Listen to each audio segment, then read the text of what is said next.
नाजरीन अस्सलाम वालेकुम।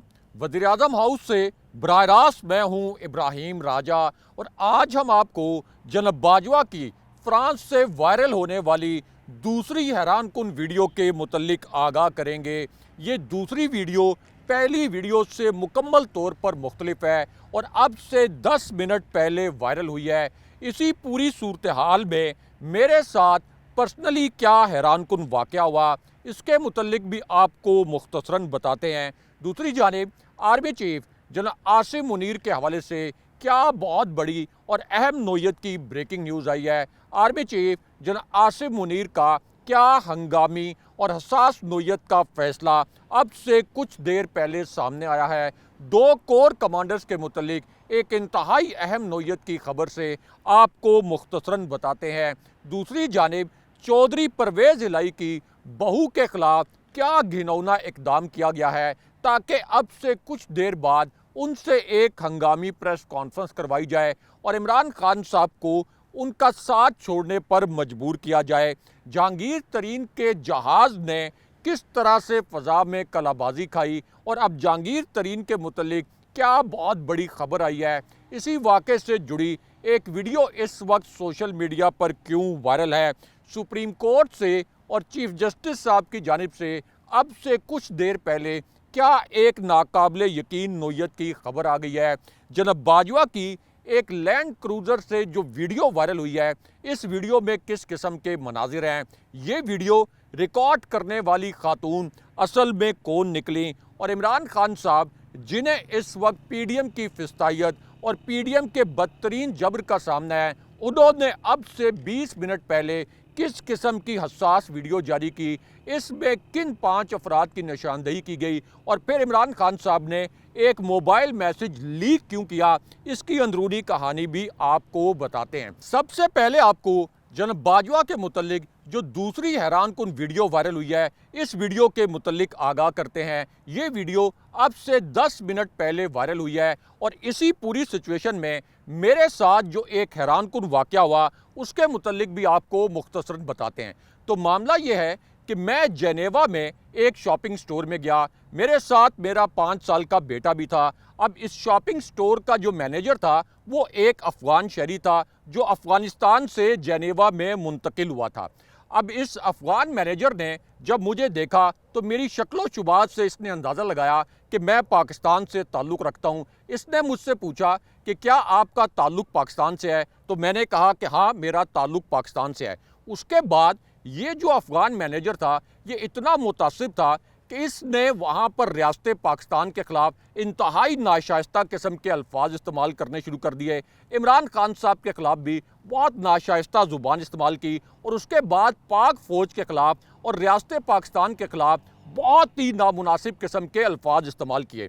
अब इस अफ़गान मैनेजर को ये नहीं पता था कि मैं सहाफ़ी हूँ, तारीख़ का तालिब इल्म हूँ, मेरे पास हक़ाइक़ भी हैं। पहले तो मैं इस सिचुएशन को अवॉइड करने की कोशिश करता रहा, लेकिन बाद में मैंने उसके सामने कुछ हक़ाइक़ रखे और उससे ये पूछा कि ये जो तुम्हारा सदर अशरफ गनी 20 बैग्स डॉलर्स के भर के फ़रार हो गया, क्या इसको रियासत पाकिस्तान ने फ़रार करवाया था?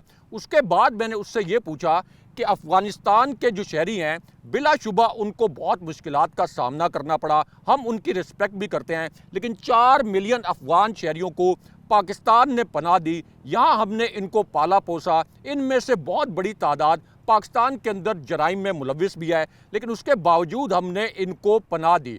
उसके बाद जितनी मुमकिन मदद हो सकती थी अफ़गानिस्तान की वो पाकिस्तान ने की, लेकिन ये जो अफ़गान मैनेजर था ये वहाँ पर बजाय इसके कि अपने कारोबार पर तवज्जो देता या अपने ओनर के कारोबार पर तवज्जो देता, इसने वहाँ पर पाक फ़ौज के ख़िलाफ़ जहर उगलना शुरू कर दिया और चूँकि उस वक्त इमरान खान साहब प्राइम मिनिस्टर थे तो उनके ख़िलाफ़ भी जहर उगलना शुरू कर दिया। अब इस पूरी सिचुएशन में मैंने वहाँ से जो शॉपिंग की थी, एक तो मैंने वो शॉपिंग वापस कर दी, यानी वो जो पूरे पैसे मैंने उस शॉपिंग पर लगाए थे, मैंने कहा कि मैं एहतजाजन अब ये शॉपिंग नहीं कर रहा और मैं तुम्हारे ओनर से बात करता हूँ। अब जब मैंने उसको ये कहा कि मैं तुम्हारे ओनर से बात करता हूँ तो उसके बाद वो बिल्कुल भीगी बिल्ली बन गया। उसने मेरी मिन्नतें की कि ये जो आपने शॉपिंग की है ये प्लीज़ आप मुझे पैसे दे दें और ये शॉपिंग जो है वापस ना करें। लेकिन उस वक्त मुझे उस पर गुस्सा बहुत था क्योंकि उसने बेबुनियाद रियासत पाकिस्तान के ऊपर इल्ज़ामात लगाए और उसके बाद उसकी रिक्वेस्ट के बावजूद मैंने उसके ओनर को शिकायत की और उसके ओनर ने फिर उसकी नौकरी के मुतल्लिक एक्शन भी लिया। ये जो अफ़गान शहरी हैं, मैं तमाम अफ़गान शहरियों की बात नहीं कर रहा, ये जब यूरोप में और अमेरिका में यहाँ से अपने पसमानदा इलाकों से जाते हैं, ज़ाहिर है कि इनकी पसमानदगी इनका मुकद्दर तो नहीं है, ये हालात का जबर है। लेकिन वहाँ पर आप देखें कि पाकिस्तान की क्रिकेट टीम खेल रही हो, पाकिस्तान के फैंस हों, तो ये वहाँ पर भी पाकिस्तानियों पर तशद्दुद करते हैं। अब जनाब बाजवा के साथ जो कुछ हुआ है, जो दूसरी वीडियो वायरल हुई है, उसके मुतल्लिक भी आपको बताते हैं। लेकिन जनाब बाजवा के साथ जो गालम गलोच की गई है, इसमें कोई शक नहीं है कि जनाब बाजवा की पॉलिसीज़ की वजह से पाकिस्तान आज जिस तबाही का शिकार है, इसके पीछे जनाब बाजवा की पॉलिसीज़ थी। इसमें भी कोई शक नहीं है, ये एक ओपन सीक्रेट है कि जनाब बाजवा ने इमरान खान साहब की हुकूमत गिराई और उसके बाद पाकिस्तान को इस मौजूदा इंतशार का सामना है। उसके बाद से पाकिस्तान की इकॉनमी कोलैप्स हो गई। जनाब बाजवा पाकिस्तान की तारीख के सबसे गैर मकबूल आर्मी चीफ हैं और उन्होंने पाकिस्तान को अपनी पॉलिसीज़ की बदौलत जितना नुकसान पहुंचाया है, किसी आर्मी चीफ की पॉलिसी से इतना नुकसान नहीं पहुंचा। लेकिन उसके बावजूद इस बात को किसी सूरत इंडोर्स नहीं किया जा सकता कि जनाब बाजवा और उनकी एहलिया मौजूद हैं और उनकी एहलिया के सामने इस तरह की गलीज़ ज़ुबान इस्तेमाल की जाए, इस तरह की गालियाँ दी जाएँ। और यहाँ पे अहम तरीन नुक्ता यह है कि ये जो अफ़गान शहरी था, इसने जनाब बाजवा को और उनकी एहलिया को या जनाब बाजवा को इसलिए गालियाँ नहीं दी कि वो जनाब बाजवा थे।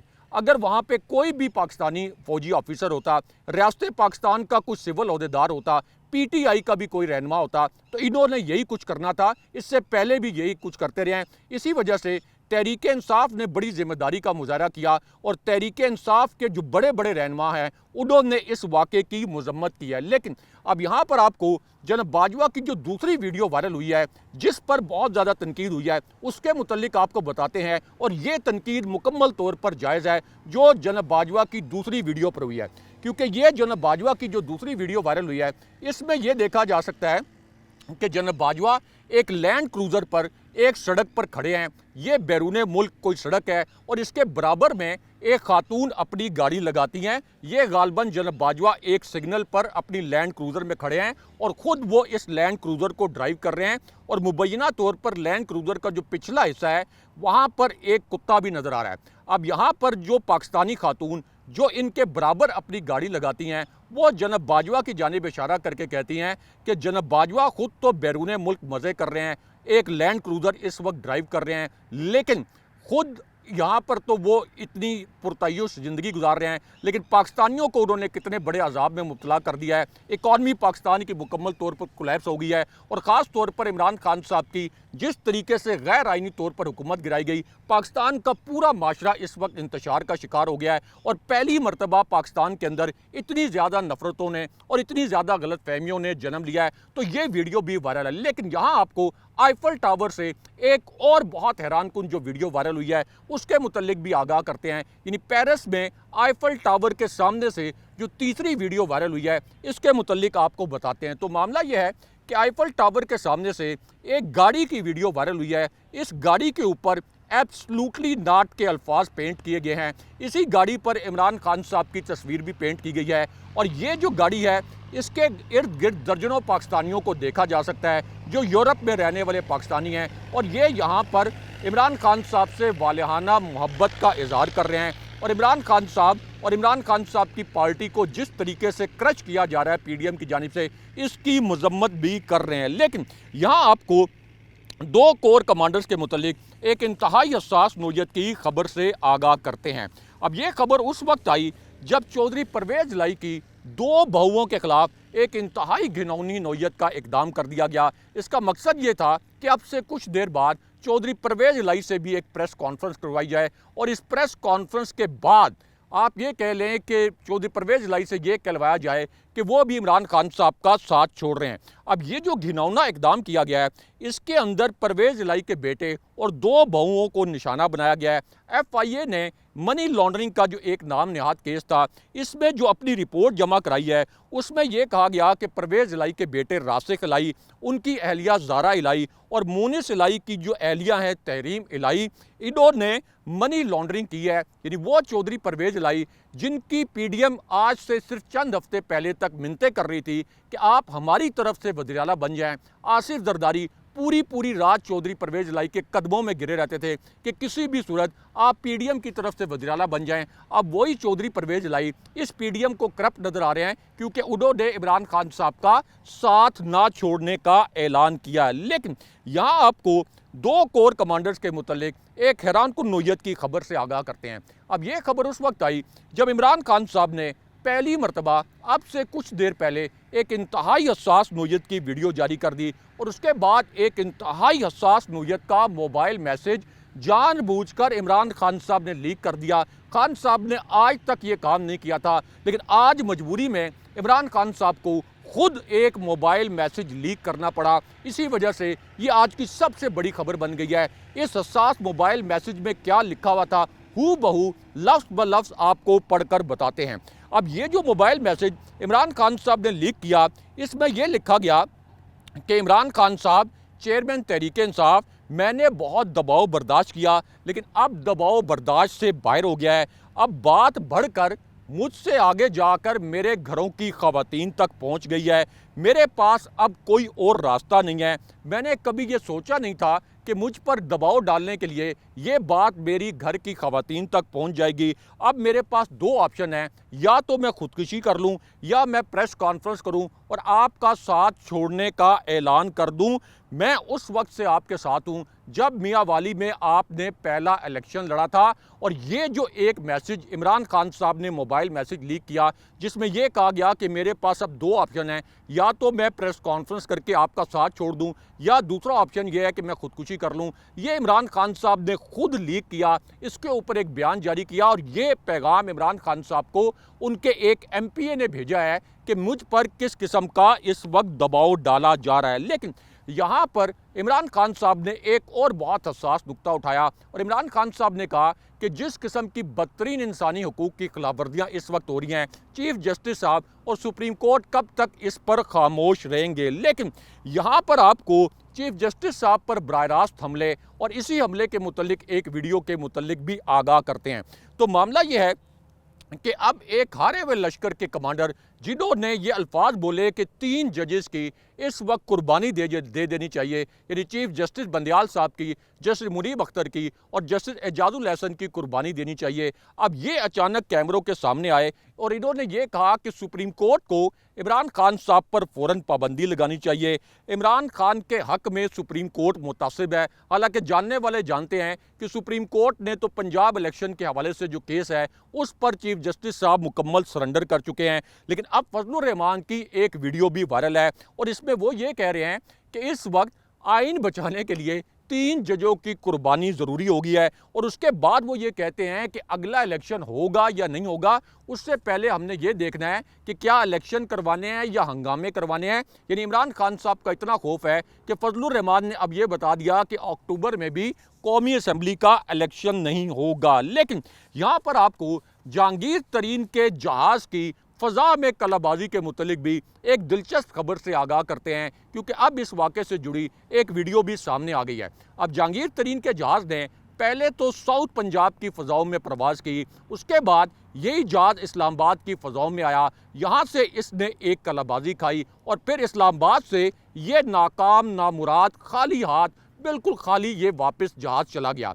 अब उसके बाद ये अनाउंस किया गया था कि जहांगीर तरीन पाकिस्तान इंसाफ पार्टी के नाम से एक नई जमात लॉन्च करेंगे और 110 पीटीआई के जो रहनुमा हैं, यानी 223 रहनुमाओं ने पीटीआई छोड़ी है, तो 110 रहनुमा फौरी तौर पर जहांगीर तरीन को ज्वाइन करेंगे। लेकिन अब तक एक भी रहनुमा ऐसा नहीं है पीटीआई का जिसने जहांगीर तरीन की पार्टी को ज्वाइन करने की हामी भरी हो, क्योंकि सबको पता है कि वोट बैंक इमरान खान साहब के साथ है और जो इस वक्त जहांगीर तरीन के साथ जाएगा वो उसी तरह इबरत का निशान बन जाएगा जैसे पंजाब के ज़िमनी इलेक्शन में जहांगीर तरीन का पूरा ग्रुप जो है वो इबरत का निशान बन गया था। लेकिन यहाँ आपको ये भी बताएं कि तहरीक इंसाफ के साबिक रुकने पंजाब असम्बली गजनफर अब्बास चीना ने तहरीक इंसाफ छोड़ने का ऐलान किया है और दूसरी जानिब साबिक एमएनए राना नज़ीर ने भी अब इस वक्त तहरीक इंसाफ को छोड़ने का ऐलान किया है, यानी जिस किस्म के दबाव का सामना है। लेकिन यहाँ पर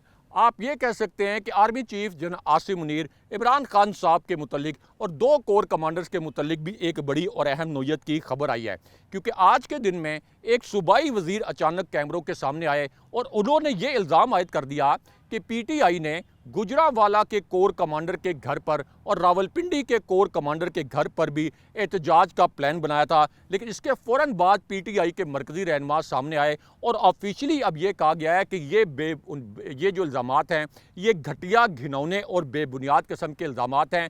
पीटीआई की कभी ये पॉलिसी नहीं रही कि वो कोर कमांडर हाउस के अंदर या सरकारी इमलाक या निजी इमलाक यहाँ पर कोई तोड़ फोड़ करें। अगर तोड़ फोड़ करने की पॉलिसी होती तो उस वक्त करवाई जाती जब इमरान खान साहब पर हमला हुआ था। लेकिन यहाँ पर army chief general Asim Munir और इमरान खान साहब के मुतल्लिक एक और बड़ा दावा किया गया है। इससे पहले हमने आपको बताया था कि एक बुजुर्ग सहाफ़ी ने यह दावा किया था कि किसी एक सफारतकार को मुमकिना तौर पर अगला प्राइम मिनिस्टर बनाया जा सकता है। लेकिन अब कुछ सहाफ़ियों ने यह दावा किया है कि अभी भी 3-4 बासर शख्सियात इमरान खान साहब और army chief general Asim Munir या फौजी क़यादत के दरमियान गलत फहमियाँ और दूरियाँ ख़त्म करवाने के लिए एक्टिव हैं। ये इन सहाफ़ियों का दावा है। मेरे ज़राए ने इस खबर की तस्दीक या तरदीद नहीं की। अगले प्रोग्राम तक के लिए अल्लाह हाफ़िज़।